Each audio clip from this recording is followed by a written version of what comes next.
বাবা সাহেবের দেখানো পথেই, সেই সংবিধানকেই পাথেয় এবং পথ চলার প্রেরণা করে তৃণমূল কংগ্রেস মাঠে ময়দানে লড়াই করছে। অভিন্ন দেওয়ানি বিধি বিজেপি আনতে চায়। বিজেপি বলেছিল আপকি বার 400 পার, 240-এ তাদের গাড়ি আটকে যাওয়ার পরও সংবিধান পাল্টাতে চায় বিজেপি। অগস্ট মাসে বিল এনেছে সংশোধন পাল্টানোর, কনস্টিটিউশনাল অ্যামেন্ডমেন্ট।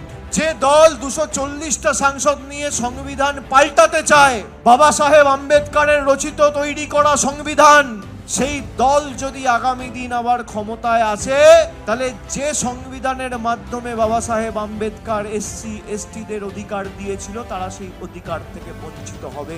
বিজেপির বন্ধুরা, নেতারা, আরএসএস এর মতো সংগঠন বলছে সংরক্ষণ তুলে দিতে হবে। সংরক্ষণ তুলে দিলে সব থেকে বেশি ক্ষতিগ্রস্ত যদি কেউ হয়, তপশিলি ভাইয়েরা হবেন, জনজাতি মূলবাসীরা হবে। আজকে যেভাবে খুনের ঘটনা, ধর্ষণের ঘটনা, যারা দায়ী তারা সুপ্রিম কোর্ট, হাইকোর্ট থেকে বেল পাওয়ার পরে বিজেপির মঞ্চতে গিয়ে মালা পড়ছে। কোর্ট তিরস্কৃত করছে, বিজেপি পুরস্কৃত করছে। এগুলো বলতে হবে। আজকে আমরা যে কাজ করেছি, আমরা জাতি দলমত নির্বিশেষে মানুষের জন্য কাজ করেছি। একটা সরকার যখন নির্বাচিত হয়, সে কোনো ধর্মগ্রন্থ দ্বারা পরিচালিত হয় না, সে সংবিধান দ্বারা পরিচালিত হয়।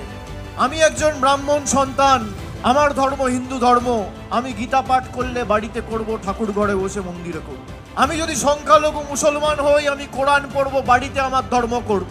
খ্রিস্টান হলে বাইবেল পড়বো, চার্চে গিয়ে করব, বাড়িতে করব। কিন্তু আমি যখন মানুষের দ্বারা নির্বাচিত, আমার একটাই গ্রন্থ, সেই গ্রন্থের নাম হচ্ছে দেশের সংবিধান।